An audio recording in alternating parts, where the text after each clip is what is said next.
You know, I find it funny whenever I look at historical literature or historical records or maps of ancient kingdoms, cultures, as well as the towns and locations inside them. I've noticed when I reference it on a modern map, sometimes it's there, or sometimes it's a different town entirely, both in name and location. Now, as mentioned, that's not always the case, as some of the most ancient cities in Europe, such as Rome or Paris, have roughly the same names and locations since their beginnings. However, settlements evolve in both name and location thanks to the changes through culture, language, or conquest.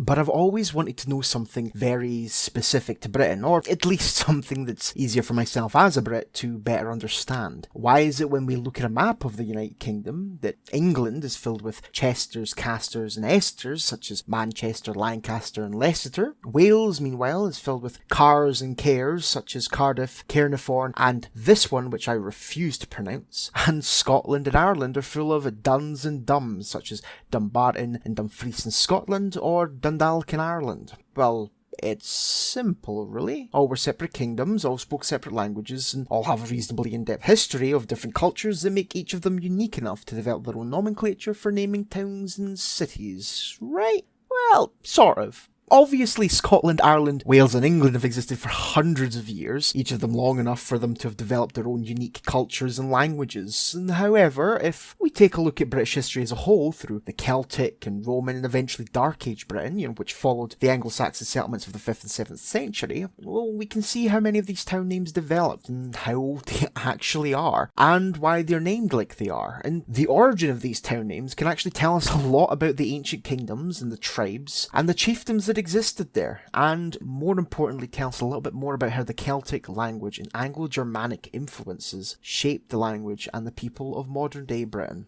To start, we're going to look at Chester. Now, Chester is in the northwest of England, and it's a pretty old city with an interesting past. Now, unfortunately, modern archaeologists and historians don't know much about the Celtic people that lived there before the Romans, but we can suspect that due to its location on a river, that there probably could have been a settlement or a small village. Not far from modern Chester, actually, lays a hill fort that was destroyed during the Roman conquest of the region. So let's start at 43 AD. At this point, Emperor Claudius has begun to deploy legions in British soil in an effort to secure the south, and this continued up to 61 AD when Boadicea's Iceni-led revolt was crushed. And by the reign of Emperor Vespasian, Chester's history, really starts to come into play, having been founded by the 2nd Legion and the 20th as a permanent Roman fort and given the name of Diva Vitrix. Now, currently, historians think the name comes from either a local river god by the name of Diva, or the name of the river itself being given by the locals, and the Vitrix, well, it means victory in Latin, and the 20th Legion was given the surname of Vitrix, this being the ancient equivalent of, say, a regimental battle honour, and recognised the accomplishments of the Legion, and they came in many forms. But with these two words combined, we get the first name of ancient Chester, a Roman fort named Diva Vitrix. Now, at this point, Chester, or Diva Vitrix, is currently just a Roman fort of stone and built by legionary forces in order to pacify the local region, to keep loyal chieftains in line and respond quickly to perceived threats, and also provide a station and a home for the legion when it was deployed. However, when you get a lot of young men with a lot of spare coin and a lot of time in your hand, you come to find that the locals would slowly form communities around the camp, looking to provide services and sell their goods.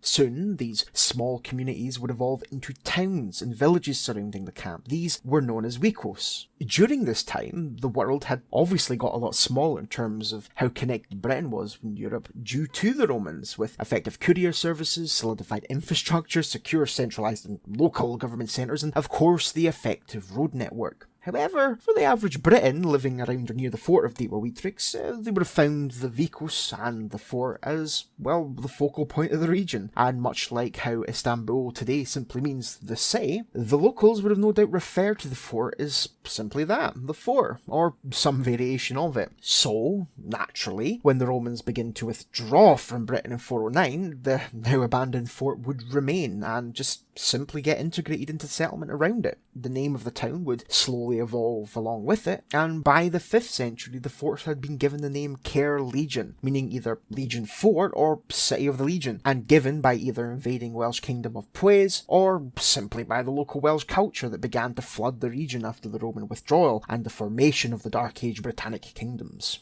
Now, this changed yet again during the occupation of the town by the Anglo-Saxon Kingdom of Northumbria, who kept the Legion Fort terminology and simply renamed it Lega Castor, with Lega obviously referring to Legion, and Caestor perhaps a Germanic evolution of the word castra, meaning fort, that had evolved into care in Old Welsh tongue as well, giving us many town names referencing either a Celtic hill fort or a Roman position in Wales. As with the evolution of Northumbria and other Anglo-Saxon kingdoms into early England, the language of Anglo-Germanic followed suit, and, well, English as a language was born.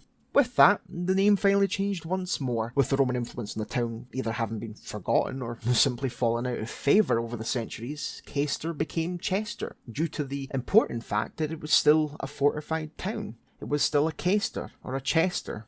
And we see this Roman fort presence evolved into many other towns and cities across England. Apart from Chester, we have Bran-no-Dunham, a Roman fort and now modern-day Brancaster, Camla-Dunham, a Celtic hill fort turned into a Roman town and now modern-day Colchester, and for a mouthful we have Colonia Nerva Glenicium. And I've probably absolutely butchered that, but it was another fort turned into a town for retired legionnaires and is modern-day Gloucester. And, well, this is a theme that's repeated consistently across England and Wales, that modern Chesters, Caesters and Gloucesters have evolved from Roman forts and Anglo-Saxon presence, and likewise in Wales that many of the Celtic hill forts that survived the Anglo-Saxon occupation, and sometimes even Roman occupation, became the cares and cars of Wales. So, well, that brings us into Scotland. So where to begin there? Well, obviously during the Roman conquest of Britain, many small Pictish and Caledonian tribes existed in the region, just the same as the other Celtic Britons in Wales and England, and all tended to use multiple sides of Celtic hill forts, both in forms that we would call multivallate or promontory.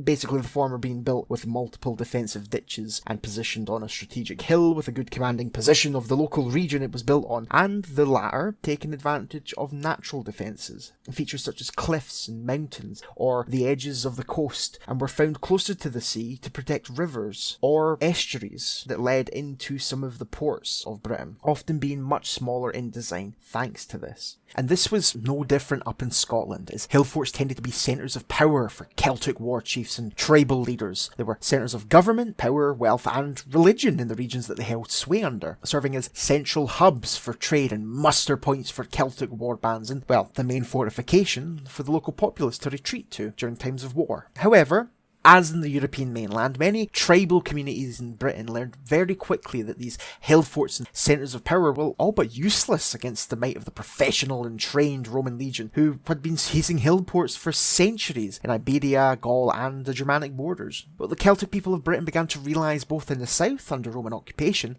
and up in the north that there was no point in consolidating all their assets into a single position of power when the Romans could just easily seize it. And so, between the 1st and 4th centuries, many of these impressive hill forts are just abandoned, unable to serve their purpose, say, for a few still used by warlords that served under the Romans, and, well, of course the Romans themselves, using said sites as fortifications, future cities, or just religious sites. Now, up north, the constant Roman military presence in the lowlands of Scotland forced the Caledonian tribes to adapt and move their power centres further into the highlands to avoid them, and not only that, but to spread them out so they were not all centralised. So whilst just mass evacuation and abandonment of forts was a repeated theme across Britain and in the north, what did remain were the Celtic words tum, dun and dum. Now, obviously these words would evolve and be added on and removed in certain towns and city names, as Celtic gave way to Gaelic and Welsh, with tum seemingly falling more out of favour than the other two, but influence can be seen even during the Roman era in towns such as Branna-Dunham and Segedunham. Now, after the Roman withdrawal, these forts slowly begin to see use again, albeit on a much smaller scale. Many of these dums and cares were utilised by the warlords and kings of post-Roman Britain, being renewed as local centres of governments, with sites such as Cadbury Castle, lovely name, even used by the kings of Dumnonia as a seat of local power, reinforced with walls and gatehouses, quite similar actually to late Roman designs. The post-Roman era also saw many of these Roman forts being pressed into service by local Arthurian kings as winter holdings and staging posts for armies on the march. Birdswald is, well, a great example of this, with post-Roman buildings found inside the old Roman fort, much like Chester. And with that comes, well, the final form of hill fort, the post-Roman hill fort, and the defences built after 409, these normally being much smaller in scale than the previous examples albeit. Rather than being used as centres of power for kingdoms and permanent holdings for armies and standing forces, these tend towards small-scale military use with simple ditchworks and palisade walls, and were no doubt simply seen as temporary marching camps for the small 200 and 300 or so men that would actually comprise post-Roman armies in Britain. So where does that leave us then? Well, much like Roman forts after the Roman withdrawal in 409, many of these Celtic hill forts started to become centres of power again for the kingdoms that made up post-Roman Britain. And as the Kingdom of Alba and the Welsh kingdoms in England and the Irish chiefdoms began to form, many of these Celtic hill forts returned as centres of political power as nearby towns adopted their names, and early medieval castles started to replace these Celtic hill forts and post-Roman designs. Rome's influence rarely extended past Hadrian's Wall, and likewise the occupation of the Antonine Wall, which was north of Hadrian's Wall, only really lasted about 80 years. This means that the castras and permanent legionary forts were not a major fixture of the Scottish landscape, unlike the dozens of temporary marching camps that still exist there today. So this means the Roman language and culture didn't influence what would become Gaelic, Irish and Scots languages, who kept the older Celtic hill fort words. And likewise, Anglo-Saxon influence rarely extended past Dunedin, modern-day Edinburgh. Therefore, Anglo-Germanic and the English influence would not be seen until the medieval era, long after many of these towns and cities' names had taken root. So this means what we can see in Britain, as a whole, is a very distinct Latin and Anglo-Saxon influence in the south, both in the form of many Anglo-Saxon town names, and as previously mentioned, dozens of Roman forts had evolved into the Chesters and Casters of England. And likewise, as Old Welsh began to develop, it kept its Brittonic roots and was influenced only by the Latin and the Germanics, leading to the use of care. And lastly, in Ireland and Scotland, whose lack of permanent Roman and Anglo-Saxon occupation led to the use of dum and dun to refer to hill forts of the time. So I hope you enjoyed the video, and at least at minimum gave you an insight of some of the town names in Britain and, well, the history behind them, and how Britain since its early days has been influenced by foreign cultures and language. And more importantly, how our modern cultures and borders are often shaped by conquest and settlement. So if you like this video, just please give it a like if possible, share it, and definitely subscribe if you want to learn more about history, and more importantly, the history of Scotland. And again, a really big thank you for watching.